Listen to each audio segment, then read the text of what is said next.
سلامونه نیکې هیلې احترامات ملګرو عبدالرحمن یم یو ځل بیا تاسو خدمت کې حاضر یم یو نوي ټاپک سره. زموږ نن ټاپک چې کوم ده د غره ته راغلي یو داسې کې تاسو ته غرونه هم ښایو چې ډېر خوندور غرونه دي او موسم هم برابر دی او ګورګلو موسم هم دی. کوشش کوو که ګورګلې میلاو شي تاسو ته هم ښایو او د مخکې ویوز تاسو ته ښایو، تاسو کتلی شئ ډېره خوندوره ویوز دی او تاسو موسم هم برابر دی، تاسو دا کتلی شئ او مخکې به هم ځو. دا مخکې ځو تاسو سره لکه مخکې تاسو ته ښایو چې ډېر خوندور او ښایسته غار دی او موسم هم برابر دی او ګپ شپ به هم لګوو او تاسو سره یوه کیسه هم شریکوم چې ډېره خوندوره کیسه دی او ویډیو تر اخره پورې وګورئ. درې ملګري وو سره کې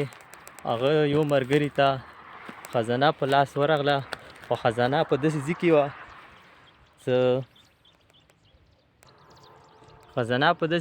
چې هلته به حال ډېر تلو راتلو او یو ملګري هغه ته کودایي غوښتل کودایي کوله خو حال د هغه ویل چې یاره داسې څه ترکیب به نه وي چې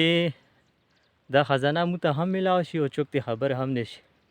او یو ملګري ورته ویلي چې یاره ما سره ترکیب شته خو ما ته به هم پکې څه حصه راکوئ. هغه ورته ویلي ولې نه صحیح ده، تاسو داسې چل وکئ څه خیمې ولګوئ، ټینټونه برابر کړئ او د میدان چې کوم خزانه دی په هغه ځای ولګوئ او څه ولګوئ او بیا ورته د غلجیان چې کوم دي څه ځای راځي او د ګډې بوزې ورسره وي او دلته دا پکې راولي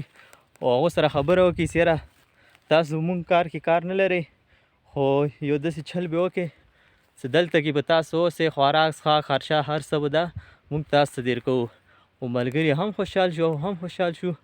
او تنبوان یې ولګولو او حال تلو راتلو. هغه ویل چې یاره بس دا حال دی دلته ژوند کوي او اوسي به او هغو خپل کدیانې شروع کړې، تنبوان خیمې لګولې، څوک پرې تلو راتلو نه، چا هرس پرې هم نه لرل او کودایي وکړه او چې کومه خزانه وه هغه په لاس ورغله. مطلب یې دا وکړي چې دنیا چې کومه ده د عقلمندو خلکو ده، عقلمند خلک کوم دي چې لږ غونې عقل استعمالوي. او زه عبدالرحمن تاسو ته اجازت غواړم تر بلې ویډیو پورې. اوکې والسلام.